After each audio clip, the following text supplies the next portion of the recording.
നാടും വീടും തിരുവോണത്തിന്റെ ആഘോഷപ്പൊലിമയിലായിരുന്നപ്പോൾ നീലേശ്വരത്ത് ഉയർന്നത് അതിജീവനത്തിന്റെ പോരാട്ട വീര്യമാണ്. ദേശീയപാത വികസനത്തിലെ അശാസ്ത്രീയ നിർമ്മാണങ്ങൾക്കെതിരെ ജനകീയ സമരസമിതിയുടെ ആഭിമുഖ്യത്തിൽ നീലേശ്വരത്ത് ഉപവാസ സമരം സംഘടിപ്പിച്ചു. ഒഴിഞ്ഞ വാഴയിലേക്ക് മുന്നിലിരുന്നായിരുന്നു അധികൃതരുടെ അവഗണനയ്ക്കെതിരെയുള്ള നാടിന്റെ വേറിട്ട പ്രതിഷേധം. ഈ ഓണത്തിന് നിങ്ങളും ട്രെൻഡിംഗ് ആകും. എങ്ങനെയെന്നല്ലേ? ഓണത്തിനൊരുങ്ങാൻ നിങ്ങൾക്കായി ട്രെൻഡിയും ട്രഡീഷണലുമായ വസ്ത്രങ്ങളുടെ വമ്പൻ കളക്ഷനുകളാണ് മറ്റെങ്ങുമില്ലാത്ത വിലക്കുറവിൽ ശോഭികയിൽ ഒരുക്കിയിരിക്കുന്നത്. അപ്പൊ ഇനി വൈകിക്കേണ്ട, ഈ ഓണം ശോഭികയ്ക്കൊപ്പം സ്റ്റൈലിഷ് ആക്കൂ. Shobhika trend Onam, tradition Onam. Shobhika weddings, Kozhikode, Malappuram, Kasaragod. തിരുവോണനാളിൽ നാടെങ്ങും സദ്യ ഒരുങ്ങിയപ്പോൾ തങ്ങളുടെ മണ്ണും യാത്രാ സ്വാതന്ത്ര്യവും സംരക്ഷിക്കാൻ ഒഴിഞ്ഞ വാഴയിലേക്ക് മുന്നിലിരുന്നാണ് നീലേശ്വരത്തെ ജനകീയ സമരസമിതി ഉപവാസമിരുന്നത്.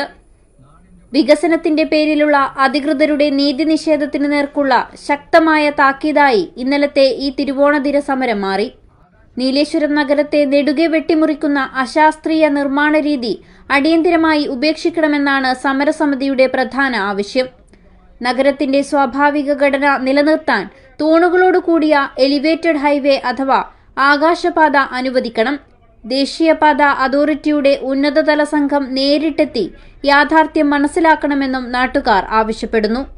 ജനകീയ സമരസമിതി chairman TCV Sreenath Sasi, general convener D Rajan തുടങ്ങി ഒട്ടേറെ പേർ സമരത്തിന്റെ ഭാഗമായി.